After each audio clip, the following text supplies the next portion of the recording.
స్వయంగా సాక్షాత్తు ఆ దామోదరుడు చెప్పాడు. అటువంటి మహత్తరమైన ఈ కార్తీక మాసంలో కొబ్బరి చిప్పలో దీపం వెలిగించడాన్ని నారికేళ దీపం అని అంటారు. ఇది అత్యంత శక్తివంతమైన దీపారాధనగా పరిగణించబడుతుంది. శివకేశవులకు చాలా ప్రీతికరమైనది.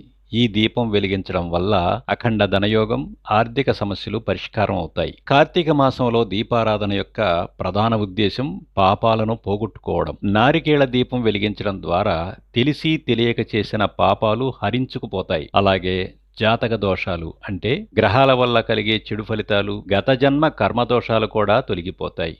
ఈ దీపం వెలిగించే వారికి జీవితంలో ఉన్నత స్థాయి లభిస్తుందని, కోరిన కోరికలు నెరవేరి అష్టైశ్వర్యాలు లభిస్తాయని నమ్మకం. దీపం కాంతి అజ్ఞానాన్ని, చీకటిని తొలగించి శుభాన్ని సూచిస్తుంది. నారికేళ దీపం ఇంట్లో సానుకూల శక్తిని పెంచి పవిత్రతను ఇస్తుంది. నారికేళ దీపం పరమశివుడికి చాలా ఇష్టమైనది.